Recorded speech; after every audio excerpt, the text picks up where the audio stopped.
X Y equal two 24 দেওয়া, তো আমাদের কাছে আছে হচ্ছে এক্স মাইনাস ওয়াই এর মান এবং এক্স ওয়াই এর মান। তো আমরা এখান থেকে এক্স প্লাস ওয়াই এর মান বের করতে হবে।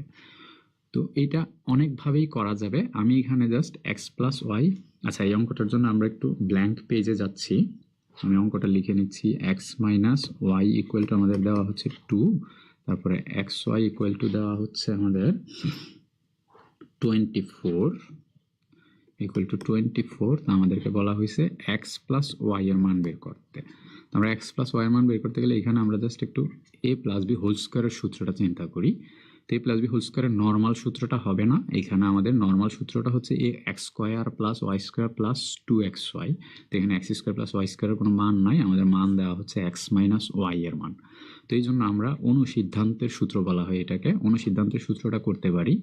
এ প্লাস বি হোল স্কোয়ারের সূত্র হবে এ মাইনাস বি হোল স্কোয়ার, তারপর আমি বলেছি এখানে যদি হোল স্কোয়ার থাকে তখন এখানে হবে 4xy। তখন আমরা যদি এখানে মান বসাই, এক্স মাইনাস ওয়াই এর মান হচ্ছে 2, তখন এই যে 2 স্কোয়ার তারপর প্লাস 4 ইন্টু 24।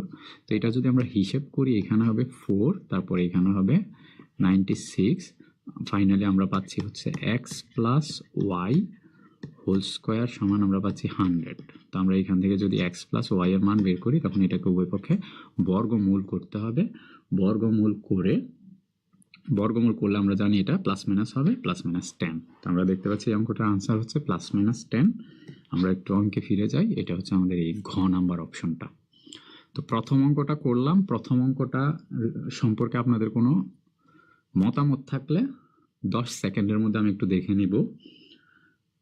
আমাদের আজকে অনেক বেশি অঙ্ক, তো আমরা একটু দ্রুত আগানোর চেষ্টা করব। আবার কিছু অঙ্ক আপনাদেরকে আমি করতে দিব, আপনারা এই অঙ্কগুলো নিজেরা লাইভে থাকা অবস্থায় করবেন অথবা পরে স্লাইড দেখে ভিডিও দেখে আপনারা অঙ্কগুলো করে কোনো রকম প্রবলেম হলে আমাদের সাথে যোগাযোগ করবেন, আমরা এগুলো সলভ করে দিব।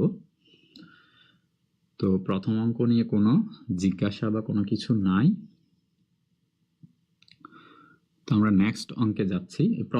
প্রথমে আমি এই অঙ্কগুলো রাখলাম হচ্ছে জাস্ট বেসিক সূত্রগুলা বা হিসেব নিকাশ যোগ বিয়োগগুলো বোঝার জন্য। তো এখন নেক্সট অঙ্কটা একেবারে নর্মাল একটা বিষয়, এটার জন্য আমি এখানেই করি। নেক্সট অঙ্কটা বলা হয়েছে এখানে এই যে এটা কিউবিক রুট ইকুয়াল টু যদি √5 হয় তখন আমাদেরকে বলছে এর মান কত। তো এখানে কিউবিক রুট থাকার কারণে কিউবিক রুট স্কোয়ার রুট দূর করার জন্য আমরা জানি উভয় পক্ষে স্কোয়ার করতে হয়, আর কিউবিক রুট দূর করার জন্য আমরা উভয় পক্ষে কিউব করব।